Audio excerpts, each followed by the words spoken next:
La justificación por la fe es una doctrina fundamental para la iglesia. Es más, se convirtió en el estandarte de la reforma. Esa fue la pelea que tuvo, la lucha que tuvo los reformadores iniciales, especialmente Martín Lutero, en torno a la enseñanza de la iglesia medieval de una salvación a través de cumplimiento de sacramentos y de méritos propios. La justificación por la fe se convirtió entonces en el estandarte de la iglesia cristiana. Pero esta doctrina, que es una doctrina fundamental, es una doctrina real en medio de nosotros los evangélicos, es tal vez la doctrina que más proclamamos, puede llegar a ser tergiversada esta doctrina, es decir, mal entendida. La justificación por la fe puede ser una doctrina mal entendida. Hace unos años atrás, tal vez 2 años atrás, en medio de una licenciatura, de la licenciatura que se tiene aquí con el Seminario Internacional de Miami, una de las personas que estaba en medio de esa licenciatura se sintió ofendida cuando en medio de la clase se empezó a hablar de la santidad, de cómo el Señor va guiando nuestras vidas en torno a la santidad. Y esa persona se sintió ofendida. ¿Por qué? Solo el Espíritu Santo de Dios puede saber por qué. Pero la expresión que esta mujer daba, era una mujer, la expresión que esta mujer daba era que ella conocía muy bien la doctrina de la justificación por la fe. Y entonces decía que no importaba cómo ella vivía, ella sabía que había confiado en Cristo y que era salva. Eso suena parecido a una doctrina. Nosotros no somos salvos por obras, nosotros somos salvos por la fe en la persona del Señor Jesucristo, pero lo que ella expresó no es correcto, es un error, así tenga algo de verdad en medio de lo que ella expresa. No importa cómo ella vivía, es algo falso. La vida que nosotros llevamos tiene una gran importancia en torno a nuestra elección, a nuestra salvación. Hoy en día, ustedes saben que hay el lema de algunas personas decir: vivimos por la gracia, vivimos en la gracia y no en la ley, como una expresión o un rechazo en torno a la ley, a la voluntad de Dios expresada en las Escrituras. Pero mis hermanos, los que piensen así, los que se expresen así, sabiendo que la justificación por la fe es una doctrina fundamental, tienen un malentendimiento del por qué fuimos nosotros elegidos, de cuál es el objetivo con nuestra salvación. Y nosotros hemos estudiado mucho en esta congregación, especialmente lo que nos enseña Romanos capítulo 8, versículo 29, que nosotros fuimos predestinados para ser conformados a la imagen de nuestro Señor Jesucristo. Esa es una forma que tiene la Escritura de expresar el objetivo de nuestra elección. Nuestra salvación tiene un objetivo. También nosotros encontramos que la Escritura lo dice por medio también del apóstol Pablo en Efesios capítulo 2, versículo 8 al 10. Todos los reformados especialmente nos aprendemos el versículo 8 y 9. Por gracia sois salvos por medio de la fe, y esto no de vosotros, pues es don de Dios, no por obras, para que nadie se gloríe. Y hasta ahí llegamos. Pero resulta que el versículo 10 dice el porqué de esa gracia que se nos ha dado. El versículo 10 dice: porque somos hechura suya, creados en Cristo Jesús para buenas obras, las cuales Dios preparó de antemano para que anduviésemos en ellas. Así que en torno a la justificación de la fe, claro, una doctrina fundamental, pero nuestra elección tiene un propósito, y ese propósito es caminar en santidad. Caminar en santidad. Así que, mis hermanos, en esta noche vamos a ver un tema que trata sobre la santificación, sobre la santidad. Es triste ver esa práctica que ha tomado la iglesia en el día de hoy, de hacer pasar las personas adelante, hacerlas repetir una oración, y después de que repiten la oración decirles que hay fiesta en los cielos porque hay nuevos salvos. Eso es una mentira. La vida cristiana se muestra en el desarrollo de la vida. Somos salvos por confiar en el Señor Jesucristo, pero eso tiene una muestra. No es solo decir algo con nuestra boca. Algunas personas creen que es repetir con la boca el hecho. No, es confiar en la persona del Señor Jesucristo. Pero confiar en la persona del Señor Jesucristo tiene una muestra en la vida que muestra o certifica que esa confianza es real. Así que es muy peligroso ese tipo de expresiones de aplaudir, de llorar, de que hay fiestas en los cielos, porque no es verdad, no es verdad. Confiar en el Señor Jesucristo se ve en la vida diaria. La primera carta de Juan, la primera epístola de Juan, que es la carta que estamos estudiando los días miércoles, cuando me toca predicar a mí, precisamente tiene el propósito de algo, y es desenmascarar las falsas profesiones de fe en torno a la persona del Señor Jesucristo. El apóstol Juan escribe con ese propósito. Hemos visto en el desarrollo de la carta, y nos encontramos en el capítulo 3, hemos visto en el desarrollo de la carta que Juan coloca varias pruebas para desenmascarar a unos maestros, a unos falsos maestros que habían surgido del seno de la iglesia, que estaban trayendo doctrinas erradas y que estaban viviendo de una forma errada. Y ello hemos visto en el desarrollo de la carta cómo el apóstol Juan expresa o muestra o pone pruebas en torno a lo que es una verdadera fe que se ve en una verdadera doctrina y en una verdadera forma de vida, en una verdadera forma de vida. Estos falsos maestros, Juan les ha dado el título de anticristos. A ese nivel, y ya lo estudiamos, vemos que Juan los cataloga a ellos, Ahora, hemos visto que dentro de la historia de la iglesia a estos hombres se les conoció como los primeros gnósticos, o con los que se conoce como un gnosticismo incipiente. Dentro de las enseñanzas que ellos tenían era que la forma de que ellos estaban seguros de tener una relación con Dios se daba en torno a un conocimiento que las demás personas no tenían. De allí el término gnóstico, que significa gnosis, que significa conocimiento en griego, pues se les dé este término de gnósticos. Así que la seguridad que ellos tenían de ser aprobados por Dios, de ser justificados por Dios, se daba en torno a un conocimiento que ellos tenían. Y también decían, y esto es conforme a todo ese pensamiento que tenían, decían que el pecado ya no tenía influencia en su vida.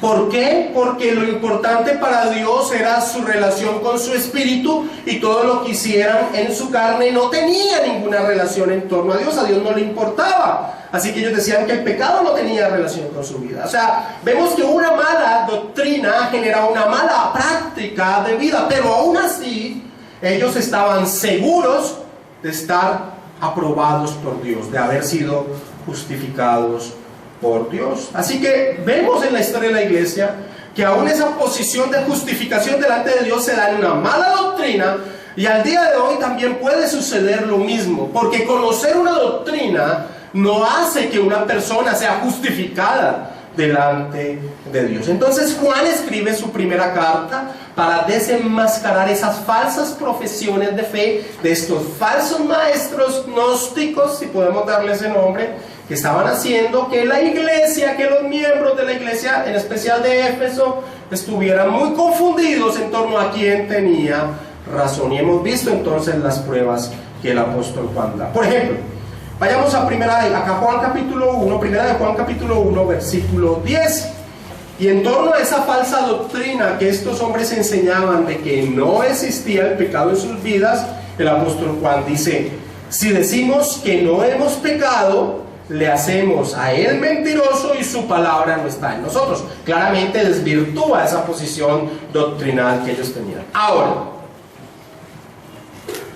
cuando Juan escribe esto, vayamos al capítulo 2, versículo 1, les enfatiza que aunque es verdad que el pecado aún permanece en nuestras vidas, el objetivo de la vida cristiana es no tener relación con el pecado. Dice: hijitos, primera de Juan 2:1, estas cosas os escribo para que no pequéis.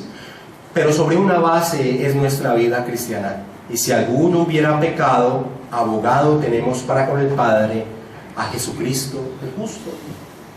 Así que hay una verdad, y es que el pecado sigue haciendo influencia en nuestra vida, pero la vida cristiana debe ser tratar día a día de desligarse de la vida de pecado sobre una base que es la obra de nuestro Señor Jesucristo. Así que tenemos un objetivo con nuestra salvación: ser como Cristo.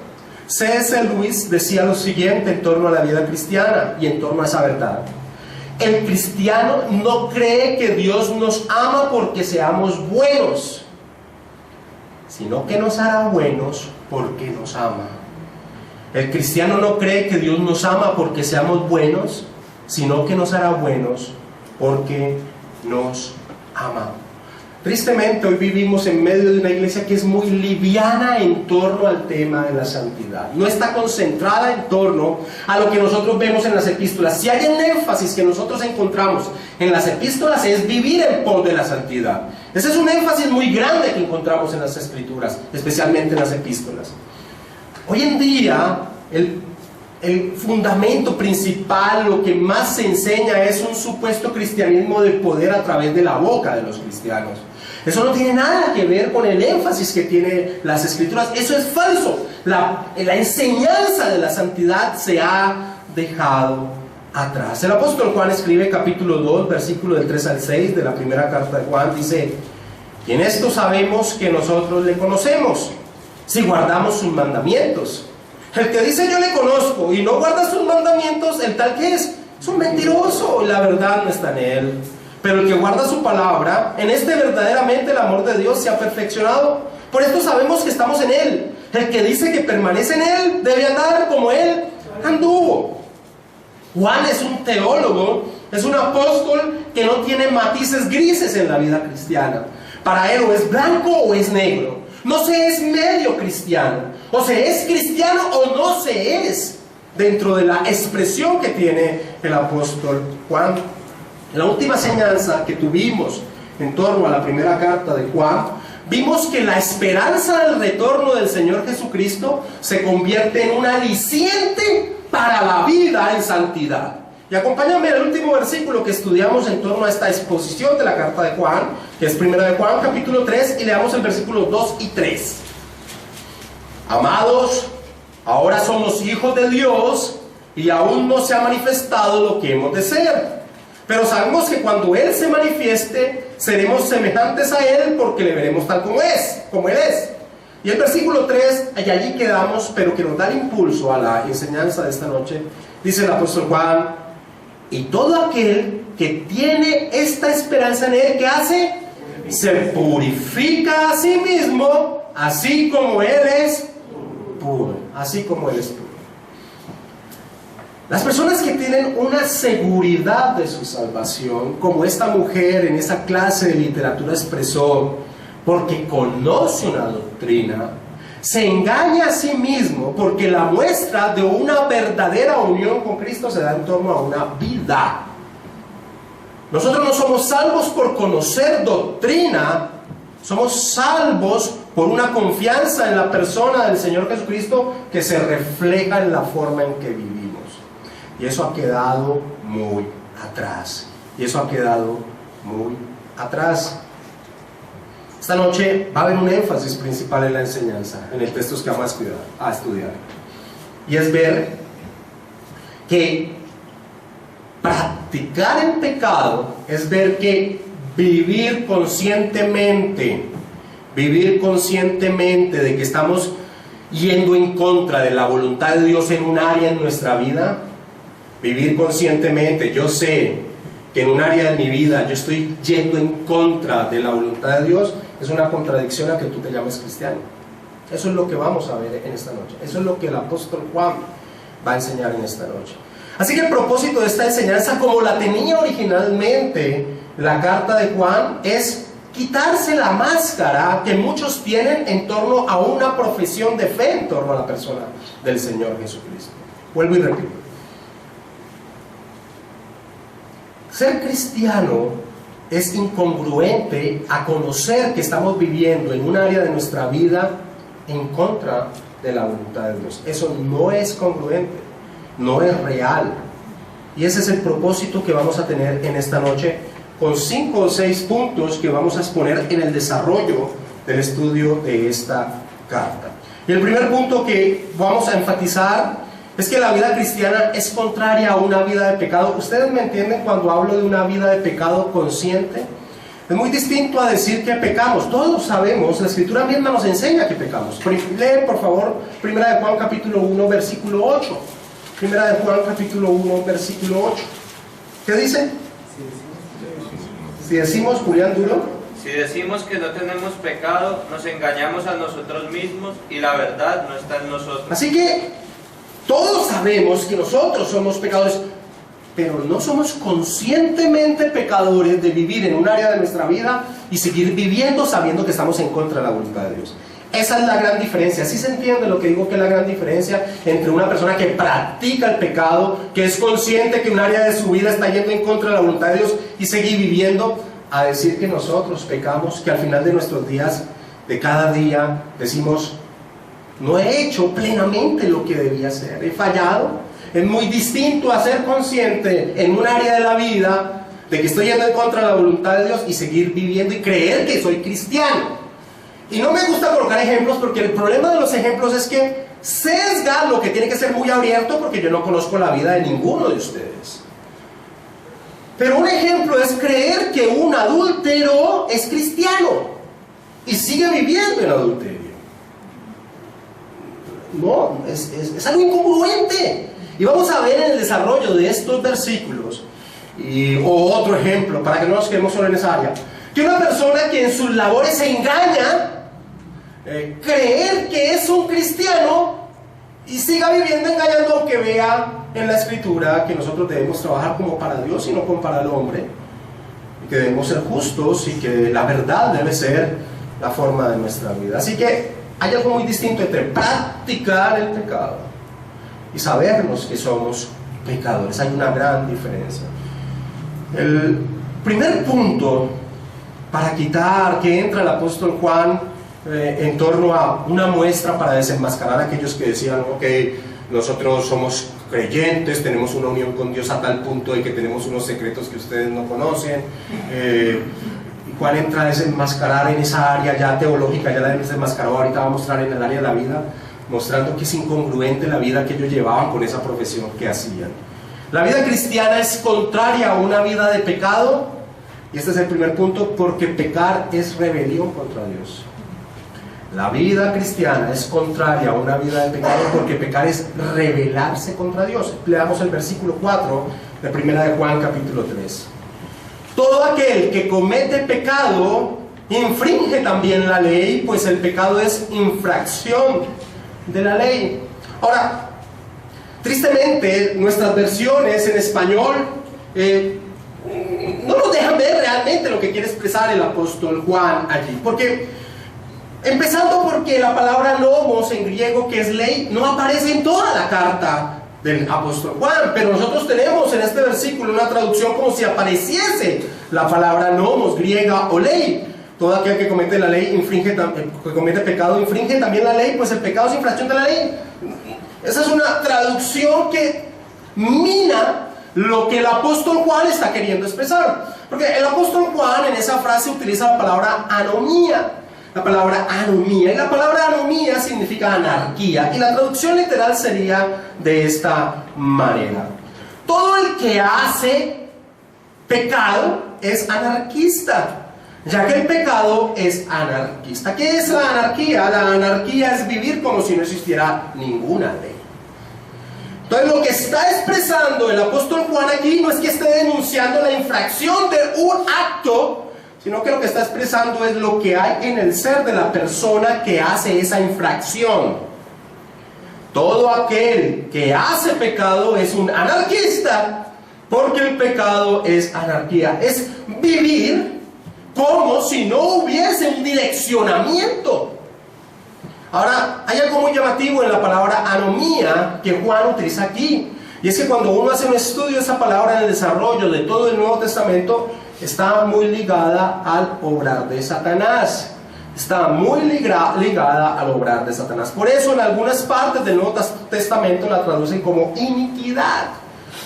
Iniquidad. Entonces lo que está expresando el apóstol Juan aquí no es una denuncia a un hecho en particular, sino que es una muestra de lo que es el ser de la persona que peca. Lo que es el ser de la persona que peca, y cuando estoy hablando, vuelvo y repito, es alguien que conscientemente vive sabiendo que está yendo en contra de la voluntad de Dios. Cuando una persona peca de esa manera, sabiendo que Dios demanda que no sea así, es un anarquista, es alguien que vive como si no existiera un direccionamiento en torno a su vida y que está relacionado con el accionar de Satanás. Ahora, ese es el estado de todo hombre en su estado natural, enemigo de Dios. Hay muchos pasajes y quiero que vayamos a algunos sin perder primera de Juan capítulo 3. Por ejemplo, el apóstol Pablo en Romanos capítulo 5 versículo 10.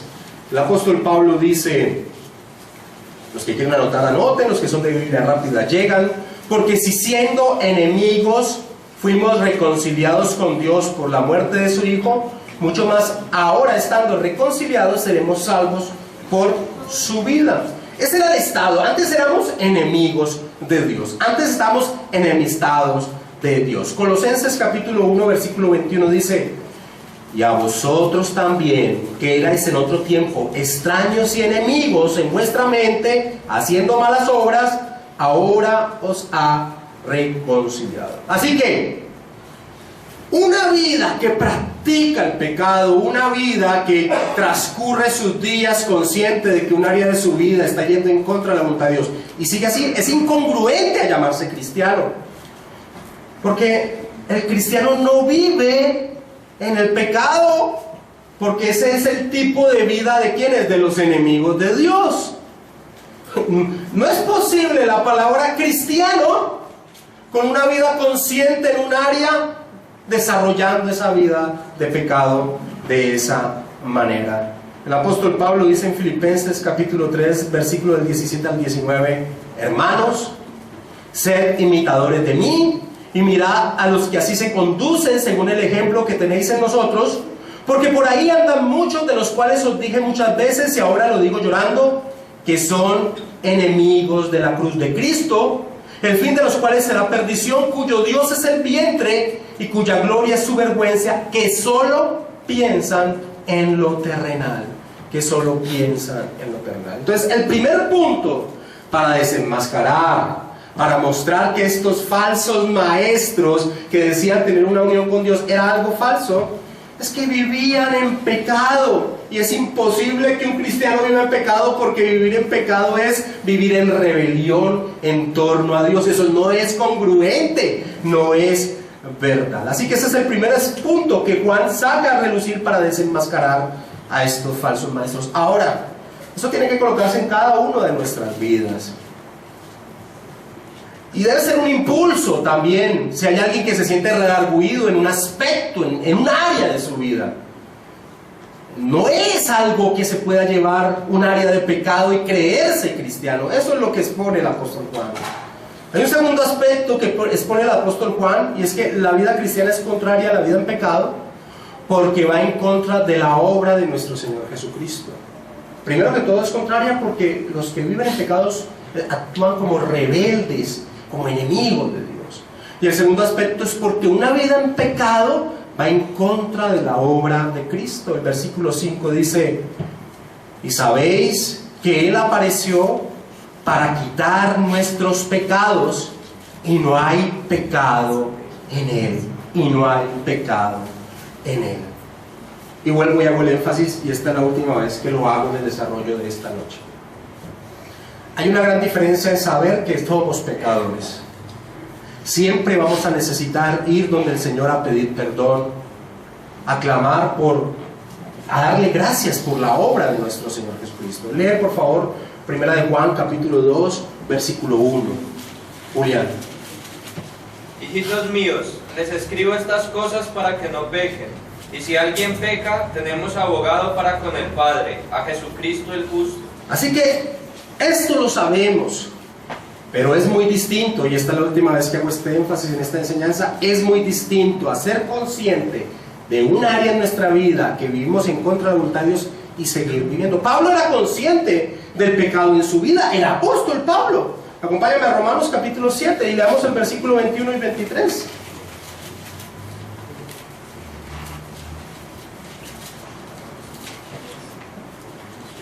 Así que, dice el apóstol Pablo, y todo el desarrollo que tiene de Romanos 7, así que queriendo yo hacer el bien, hallo esta ley, que el mal está en mí.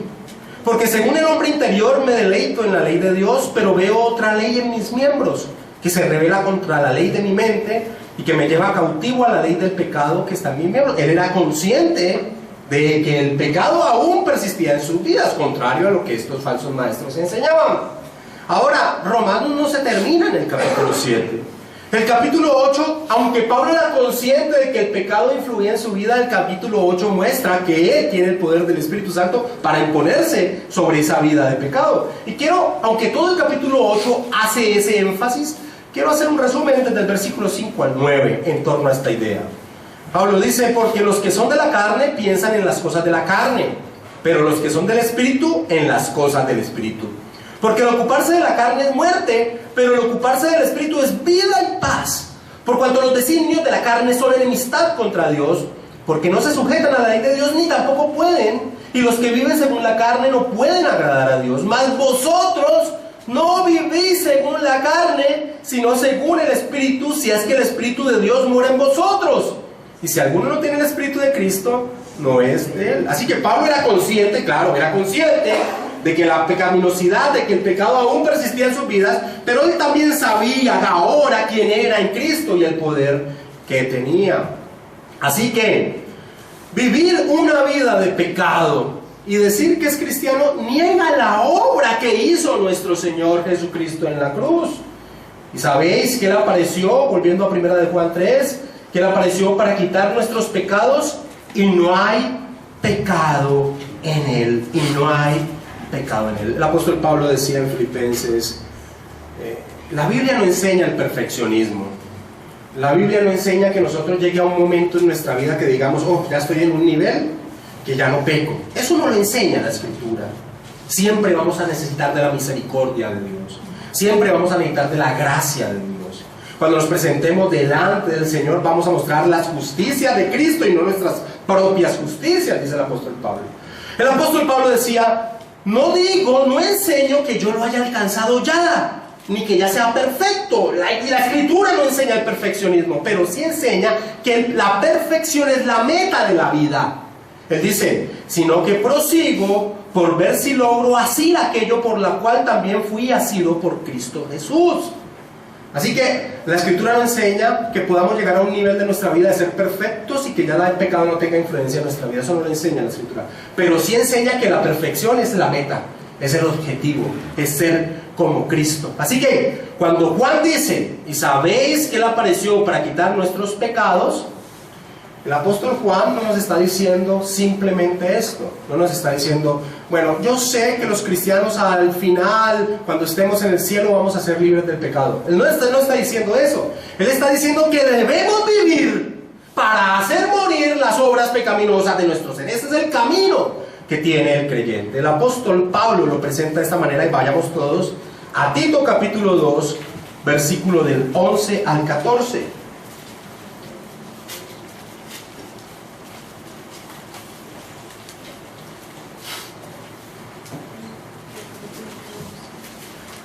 Pablo lo enseña de esta manera, porque la gracia de Dios se ha manifestado para salvación a todos los hombres, enseñándonos que, y esta es la forma en que el cristiano debe vivir, renunciando a la impiedad y a los deseos mundanos, vivamos en este siglo sobria, justa y piadosamente, aguardando la esperanza bienaventurada y la manifestación gloriosa de nuestro gran Dios y Salvador Jesucristo, quien se dio a sí mismo por nosotros para redimirnos de toda iniquidad y purificar para sí un pueblo propio, celoso ¿de qué? De buenas obras. Entonces, cuando una persona vive en una práctica del pecado en un área de su vida, está negando la obra del Señor Jesucristo, quien vino a quitar el pecado, no solo como ese sacrificio propiciatorio, expiatorio,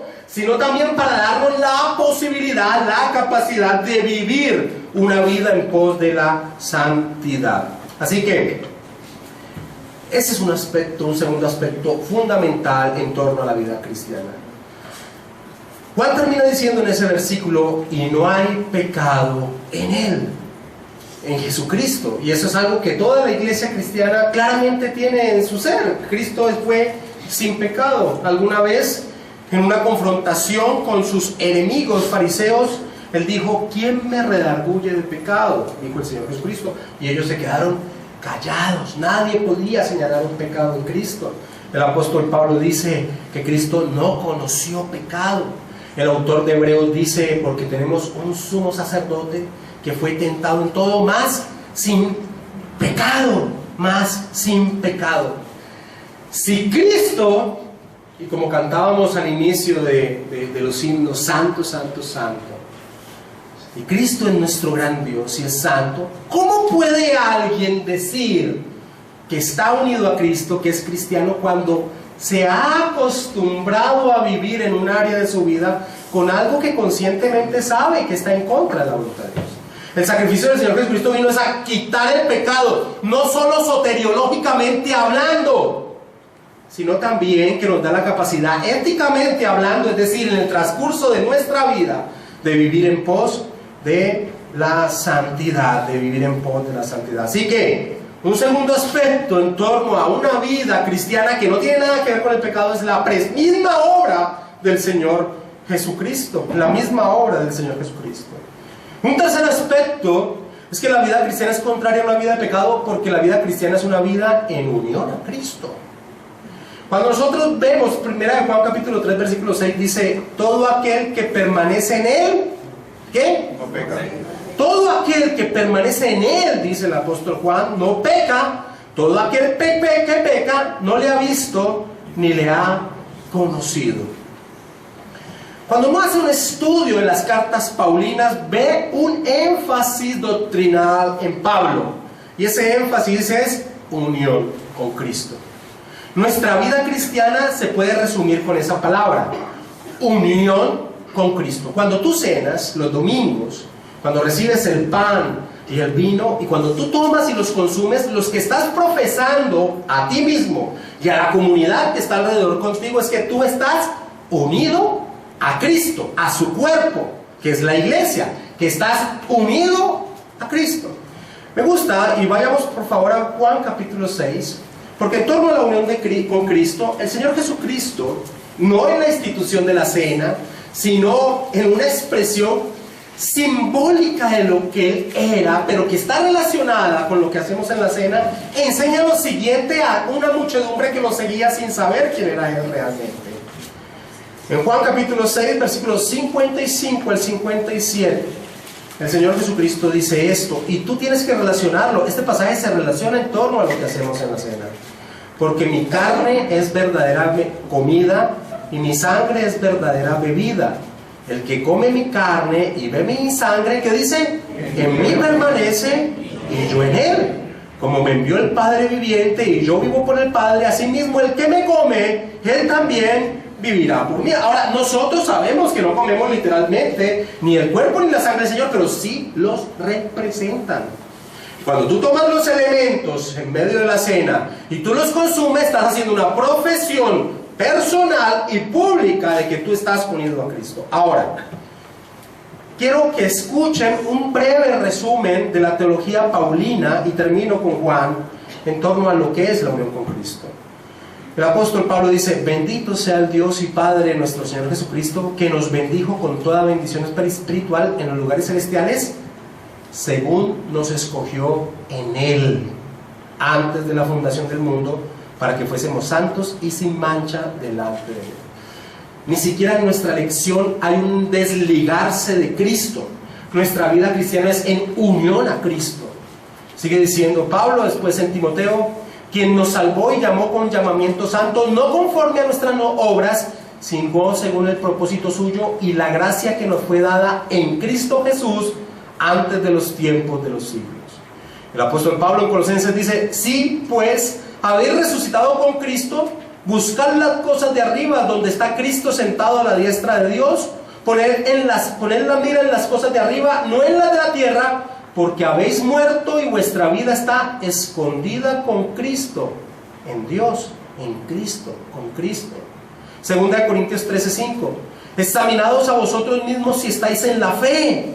Probaos a vosotros mismos, o no conocéis a vosotros mismos que Jesucristo está en vosotros, a menos que estéis reprobados. Así que toda la vida cristiana está en torno a unión con Cristo. Juan expone en su evangelio unas palabras del Señor Jesucristo que dice: permaneced en mí y yo en vosotros, como el pámpano no puede llevar fruto por sí mismo si no permanece en la vid, así también tampoco vosotros, si no permanecéis en mí. Yo soy la vid, vosotros los pámpanos. El que permanece en mí y yo en él, este lleva mucho fruto, porque separados de mí nada podéis hacer. El apóstol Juan dice: todo aquel que permanece en él, y en el versículo 5 estaba hablando de Cristo, no peca. Todo aquel que peca no le ha visto ni le ha conocido. Una vida en pecado es una prueba de que no se tiene una unión con Cristo. Una vida en pecado, no voy a volver a hacer el énfasis porque creo que ya entendieron qué es lo que significa una vida en pecado. Es una muestra de que no se tiene una unión con Cristo. Estos maestros gnósticos al que Juan les escribe o indirectamente se relaciona o menciona, estaban engañados a sí mismos, creyendo que estaban unidos a Cristo cuando sus vidas eran una vida de libertinaje. ¿Cómo es posible, mis hermanos, que una persona diga estar unida a Cristo cuando conscientemente vive una vida de pecado? No es posible. Esta persona que les cuento que en esa licenciatura salía con fiereza a refutar lo que es una vida de santidad, claramente expresaba lo que había en su vida, y era una vida ¿qué? En pecado. Una vida en pecado. ¿Y qué trataba de hacer esta persona? Refugiarse tras una doctrina, pero la Biblia desenmascara la falsedad de refugiarse tras una doctrina, porque la vida cristiana tiene una muestra de veracidad. Y la muestra es la vida en pos de la santidad. Si tu objetivo no es la santidad, quítate la máscara. Quítate la máscara. No vas a ser salvo por conocer una doctrina. La salvación se da en torno a la unión con la persona del Señor Jesucristo. Y el que está unido al Señor Jesucristo, ¿qué dice el Señor Jesucristo? Lleva fruto. Lleva fruto. ¿Y qué es ese fruto? ¿De qué fruto habla Juan capítulo 15? ¿Cuál es ese fruto? El fruto es el propósito por el cual Dios nos escogió. Andar en buenas obras. Andar en buenas obras. Un cuarto aspecto en torno a una vida cristiana. La vida cristiana es contraria a una vida en pecado, porque la vida cristiana es una vida que tiene como fruto la santidad, precisamente. Versículo 7. Queridos hijos, que nadie los engañe. El que practica la justicia es justo, así como él es justo. El Santiago dice en su carta: no os engañéis a vosotros mismos. No es el que escucha, sino el que hace. No es el que escucha, sino el que hace. Queridos hijos, que nadie nos engañe, y muchas veces nos engañamos a nosotros mismos. ¿Se acuerdan de cómo termina el Sermón del Monte? En Mateo capítulo 7. Coloca el Señor Jesucristo el ejemplo de dos hombres. Los dos habían escuchado sus palabras. Él dice: ¿a qué compararía a estos dos hombres? Uno escuchó mis palabras y no las puso por obra, y lo comparó a alguien que construye una vida en torno a la arena, y vinieron las circunstancias de la vida, y tal vez la prueba final, y su casa fue una ruina, y este fue llamado insensato. Pero comparó a otro hombre que, escuchando las palabras del Señor, las puso por obra. Y si tú estudias el Sermón del Monte, es un sermón que habla netamente de la vida ética del cristiano. Así que nosotros mismos podemos engañarnos de nuestra posición en Cristo cuando realmente tal vez no tengamos una posición en Cristo. y no quiero salirme del tema, pero no depende de nosotros tener una posición en Cristo. Pero posiblemente muchas personas están engañadas en torno a que están en Cristo. Queridos hijos, que nadie los engañe. El que practica la justicia es justo, así como Él es justo. Cuando nosotros los evangélicos escuchamos estas expresiones, si no estuvieran en la Escritura, nosotros las rechazaríamos, porque el énfasis de la iglesia protestante es la justificación por la fe. La justificación por la fe. Y nosotros somos muy paulinos en nuestra teología, pero la Escritura es una revelación completa y plena. Vayamos por favor a Romanos capítulo 3 versículo 20, donde el apóstol Pablo pareciera contradecir estas palabras del apóstol Juan. El apóstol Pablo dice: ya que por las obras de la ley ningún ser humano será justificado delante de él, porque por medio de la ley es el conocimiento del pecado. Y en Gálatas 2:16 Pablo dice: sabiendo que el hombre no es justificado por las obras de la ley, sino por la fe de Jesucristo, nosotros también hemos creído en Jesucristo para ser justificados por la fe de Cristo y no por las obras de la ley, por cuanto por las obras de la ley nadie será justificado. Pero cuando leemos 1 Juan 3:7, queridos hijos, que nadie los engañe, el que practica la justicia es justo, así como Él es justo. Decimos: aquí hay un problema, pero no hay ningún problema. Lo que hay es una prueba de la veracidad de la justificación por la fe. Lo que hay es una prueba, el fruto natural de decir que somos creyentes. Y el mejor contraste es ver a Santiago contra Pablo, o contra Pablo no, la carta de Santiago y las cartas paulinas. Santiago dice, Santiago capítulo 2 versículo 14: hermanos míos, ¿de qué aprovechará si alguno dice que tiene fe y no tiene obras? ¿Podrá la fe salvarle? Dice Santiago en el versículo 18, dice: pero alguno dirá, tú tienes fe y yo tengo obras. Muéstrame tu fe sin tus obras. Eso es imposible.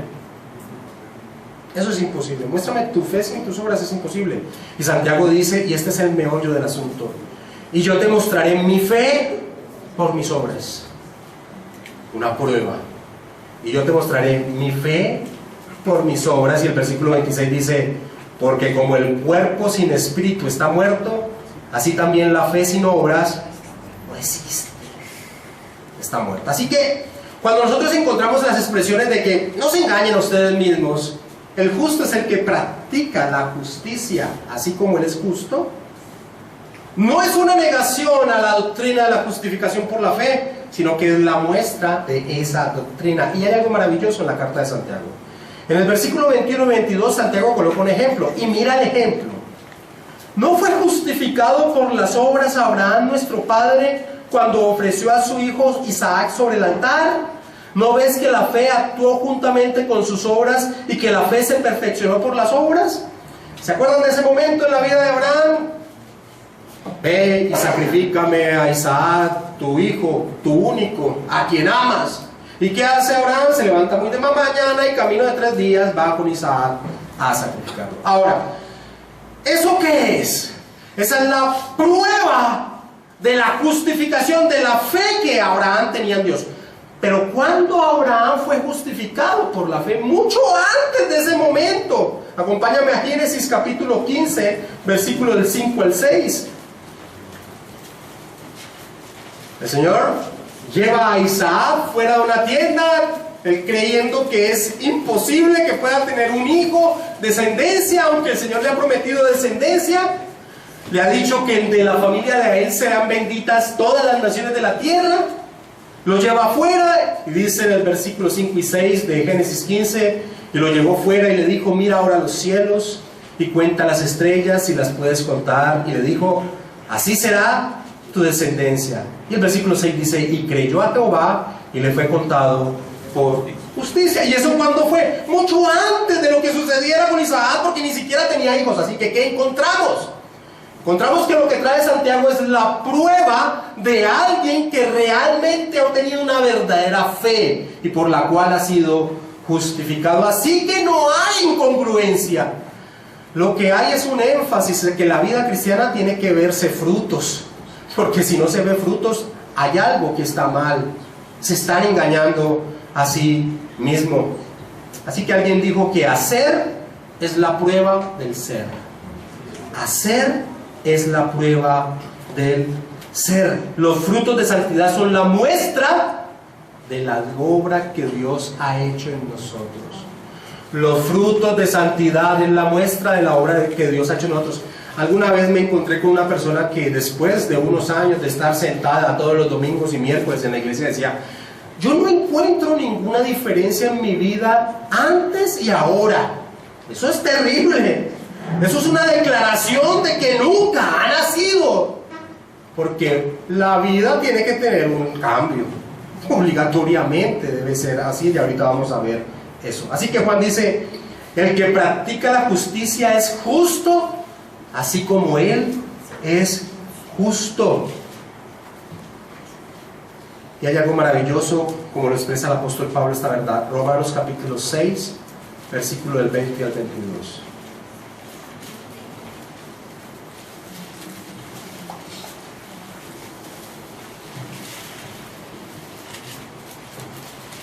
Porque cuando erais esclavos del pecado, eras libres acerca de la justicia.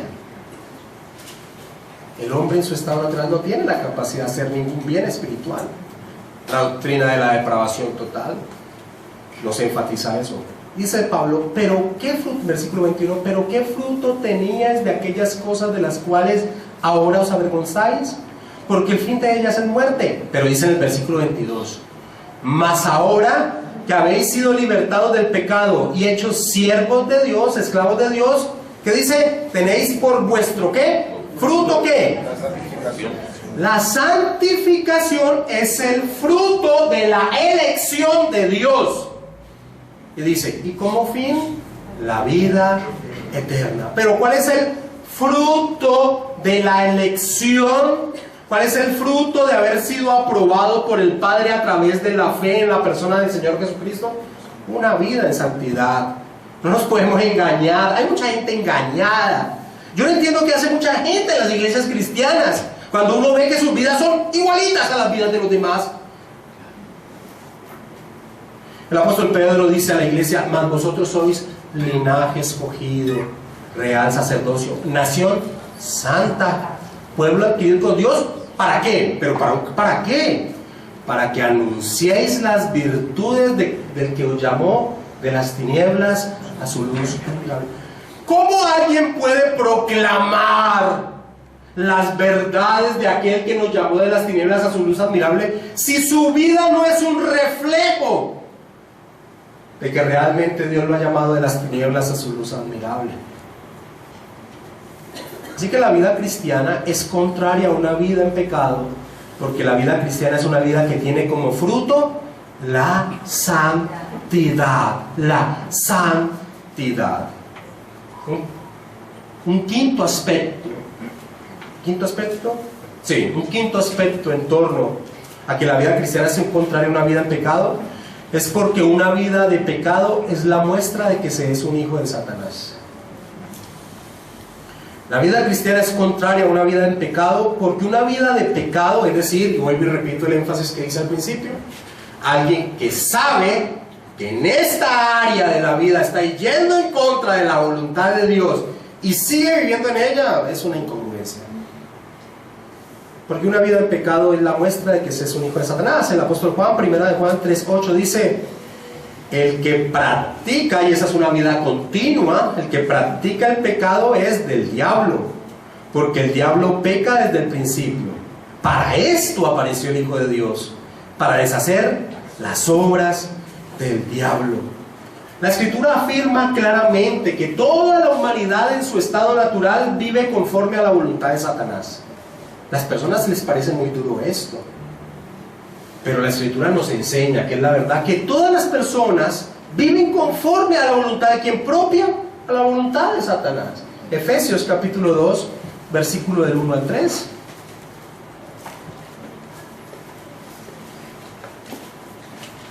El apóstol Pablo dice en Efesios 2, versículo 1 al 3: y Él os dio vida a vosotros cuando estabais muertos en vuestros delitos y pecados, en los cuales anduvisteis en otro tiempo, siguiendo ¿qué? La corriente de este mundo, ¿conforme a quién? Al príncipe de la potestad del aire, el espíritu que ahora opera en los hijos de desobediencia. ¿Quién es ese Señor?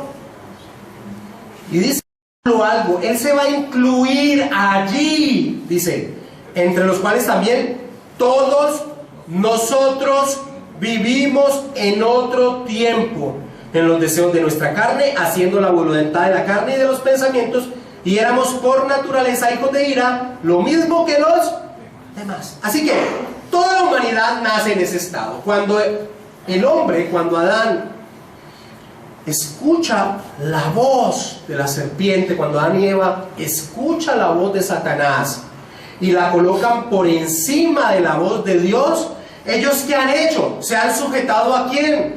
A Satanás, y a partir de allí han vivido conforme al deseo de Satanás, Agustín de Hipona decía en torno a esto: el diablo no hizo a ningún hombre, no engendró a ningún hombre, no creó a ningún hombre, pero al imitar al diablo se transformó en un hijo del diablo, por imitarlo, aunque no haya sido creado por él. Mira, una vez el Señor Jesucristo está con los fariseos. Los fariseos se creían hijos ¿de quién? De Abraham. Ese era su gran orgullo. Y el Señor Jesucristo, y acompáñame a Juan 8, les dice: ustedes no son hijos de Abraham. Eso fue una ofensa para ellos terrible, tremenda. Juan capítulo 8, versículo 39. Respondieron y le dijeron: nuestro padre es Abraham. Jesús le dijo: si fueseis hijos de Abraham, ¿qué? Y esto es importante en el desarrollo de esto, porque la paternidad espiritual se da conforme a hacer las obras conforme a lo que es el Padre. Jesús le dice: si ustedes fueran hijos de Abraham, las obras de Abraham harían. Entonces ellos quisieron. En el versículo 41 el Señor Jesucristo le dice: vosotros hacéis ¿qué? Las obras de vuestro Padre. ¿Sí ven la relación que hay en torno a paternidad y hacer la voluntad del Padre? Vosotros hacéis las obras de vuestro Padre. Entonces ellos sabían por dónde iba Jesús, y entonces suben en el nivel. Ya no dicen que Abraham es el Padre, sino ¿quién? Dios, dice. Entonces les dijeron: nosotros no somos nacidos de fornicación, un Padre tenemos que es Dios. Pero el Señor Jesucristo en el versículo 44 les dice directamente: vosotros sois ¿de quién? De vuestro padre el diablo. ¿Por qué? Y los deseos de vuestro padre queréis hacer. Así que la paternidad se muestra en torno ¿a qué? A lo que hacemos. A lo que hacemos, no a lo que conocemos, no a lo que profesamos decir. Ellos decían que eran hijos de Abraham. Los judíos se sabían la ley mejor que cualquiera. Pero el Señor Jesucristo les quita una venta inmensa, y es una venta que tal vez muchas personas puedan tener. La paternidad se da en torno a qué se hace, o es una muestra. Lo que se hace es una muestra de quiénes somos hijos. El que practica el pecado es del diablo, porque el diablo peca desde el principio. Ahora, todos vivíamos de esa manera. Pero el apóstol Juan sigue diciendo: para esto, ¿qué? Apareció el Hijo de Dios, para deshacer las obras del diablo. ¿Cómo puede alguien vivir bajo los parámetros del deseo de Satanás y creerse un hijo de Dios? ¿Cómo alguien puede tener como objetivos los mismos objetivos que tiene una persona que es hija de Satanás y creerse un hijo de Dios? Es una incongruencia que hay en la vida. ¿Cómo alguien puede decir, después de 6 años de estar sentado miércoles y domingo en una iglesia, decir: yo no veo ninguna diferencia en mi ser desde ahí hasta ahora? Es una declaración de que realmente no se es un hijo de Dios. El Señor Jesucristo, dice el apóstol Juan, apareció para deshacer las obras del diablo. En el capítulo 1 del versículo 12 del Evangelio de Juan, Juan dice: mas a todos los que le recibieron, los que creyeron en Jesús, a los que creen en su nombre, les dio ¿qué? La potestad de ser hechos hijos de Dios. De ser hechos hijos de Dios. El Señor Jesucristo vino a deshacer las obras del diablo. Ahora, acompáñame a Mateo capítulo 12, versículo 47. Porque aquí viene la mamá del Señor Jesucristo y los hermanos. Y vienen a sacarlo porque estaban muy asustados, porque creían que Jesús estaba volviendo un loco. Pero mira lo que responde el Señor Jesucristo ante aquel que le dice que estaba ahí la mamá y los hermanos. Mateo 12, versículo 47 al 50. Y le dijo uno: he aquí tu madre y tus hermanos están afuera y te quieren hablar. Respondiendo él al que decía esto, dijo: ¿quién es mi madre y quiénes son mis hermanos? Y extendiendo su mano hacia sus discípulos dijo: he aquí mi madre y mis hermanos. ¿Por qué? Todo aquel que ¿qué? Que hace, todo aquel que hace la voluntad de mi Padre que está en los cielos, ese es mi hermano, hermana y madre. Así que la paternidad, la filiación, tiene como muestra el deseo de querer hacer de quién es verdaderamente nuestro Padre, de quién es verdaderamente nuestro Padre. Lo que se vive es la muestra de lo que se es. La vida cristiana es contraria a una vida en pecado, porque una vida en pecado es la muestra de que somos hijos de Satanás. Nadie, una vez más, puede creerse cristiano. Nadie puede creerse cristiano teniendo un área de su vida que sabe que día a día vive en contra de la voluntad de Dios. Eso es inconsecuente con la verdad cristiana. Y el versículo 9 que vamos a estudiar es el punto más fuerte de por qué la inconsecuencia. Porque podría quedarse en doctrina, pero aquí va a llegar a algo que ha hecho Dios en el ser de los suyos. Y entonces aquí sí es imposible, que puede estar equivocado la expresión, sino que aquí Juan va a decir el por qué es imposible. El versículo 9 dice, y voy a titular este punto: la vida cristiana es contraria a una vida en pecado porque el cristiano tiene, y esta es una palabra fuerte, tiene el esperma de Dios en su ser. El versículo 9 dice: todo aquel que es nacido de Dios no practica el pecado, porque la esperma de Dios literalmente permanece en él y no puede pecar porque es nacido de Dios. Ese es el punto principal. Pablo utiliza una palabra muy audaz, es la palabra griega esperma. Ahora, la palabra griega esperma tiene el sentido agrícola de semilla, pero también tiene la idea del esperma del varón. Y cuando tú unes esa idea con la palabra nacimiento, claramente se gira en torno a el esperma del varón. Así que Juan utiliza una palabra muy fuerte, muy audaz, en torno a lo que Dios ha hecho en nosotros. Y básicamente es que Dios ha colocado algo de él en nosotros. Dios ha colocado algo de él en nosotros. Y Juan dice, porque Dios ha colocado algo en él de nosotros, no puede pecar porque es nacido de Dios. Ahora, ¿qué es lo que Dios ha colocado en nosotros? Rápidamente decimos el Espíritu Santo. Pero algunos exégetas dicen que es la palabra de Dios. Por ejemplo, ahí en Primera de Juan, vayamos al versículo 14 del capítulo 2. Os he escrito a vosotros padres, porque habéis conocido al que es desde el principio.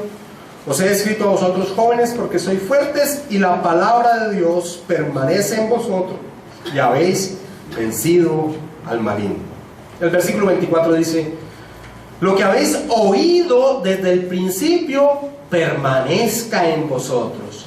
Si lo que habéis oído desde el principio permanece en vosotros, también vosotros permaneceréis en el Hijo y en el Padre. Santiago dice que nosotros nacimos por la palabra de Dios. Él de su voluntad nos hizo nacer por la palabra de verdad para que seamos primicias de sus criaturas. El apóstol Pedro también dice que nosotros nacimos espiritualmente por la palabra de Dios, siendo renacidos no de simiente corruptible, sino de incorruptible, por la palabra de Dios que vive y permanece para siempre.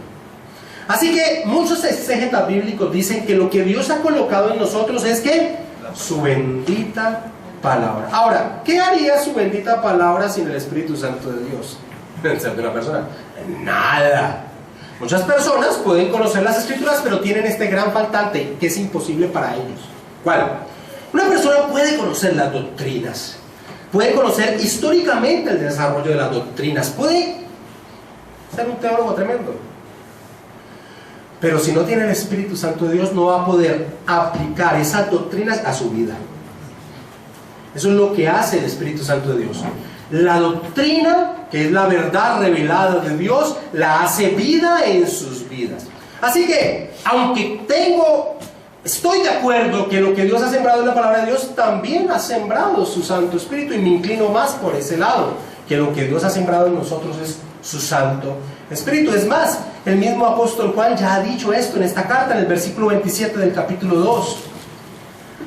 Pero la unción que vosotros recibiste de Él permanece en vosotros. Y hablábamos en ese momento de que la unción, ¿quién era?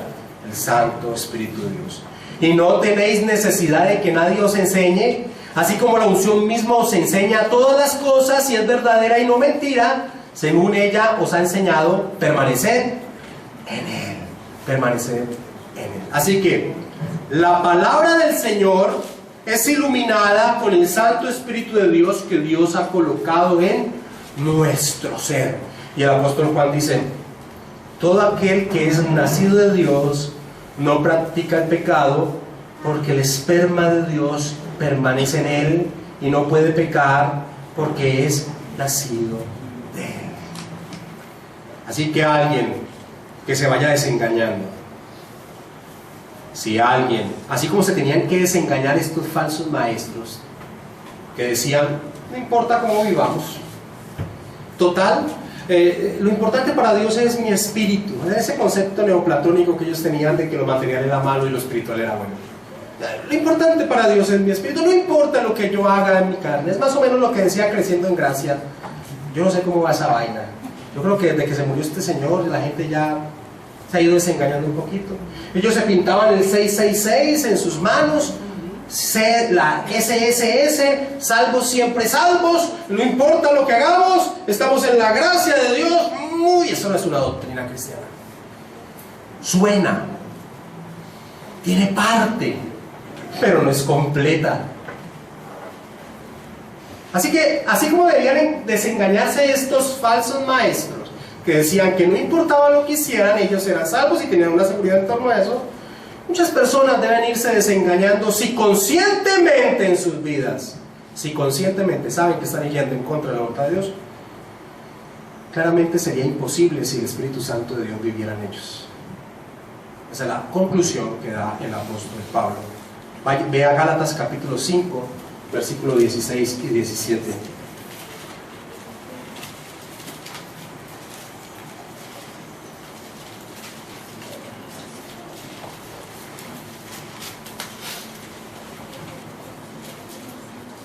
El apóstol Pablo en Gálatas 5, 16 y 17 dice: digo pues, andad en el Espíritu y no satisfagáis los deseos de la carne, porque el deseo de la carne es contra el Espíritu y el del Espíritu es contra la carne. ¿Y qué? Y estos se oponen entre sí. ¿Para qué?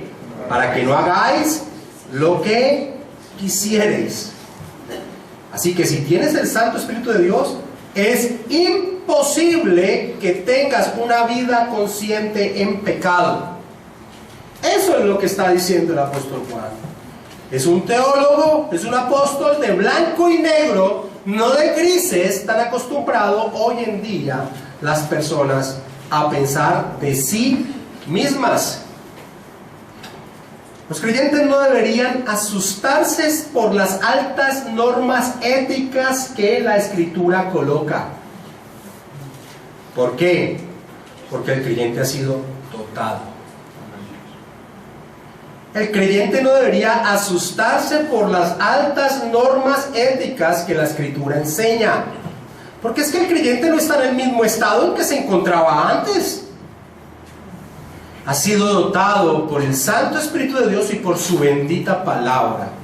Por eso el apóstol Pablo dice, da una orden: sed llenos del Espíritu. Y ser llenos del Espíritu es que en nuestra vida, día a día, cada área esté controlada plenamente por la voluntad de Dios. Muchos cristianos no lo hacen. Muchos cristianos no lo hacen. Así que el apóstol Juan concluye clara, transparentemente, sin problemas, versículo 10. En esto se manifiestan, literalmente, en esto se hace evidente. En esto se hace evidente los hijos de Dios y los hijos del diablo. Todo aquel que no hace justicia y que no ama a su hermano, no es de Dios. Esta noche nos vamos a quedar con la primera parte. Todo aquel que no hace justicia.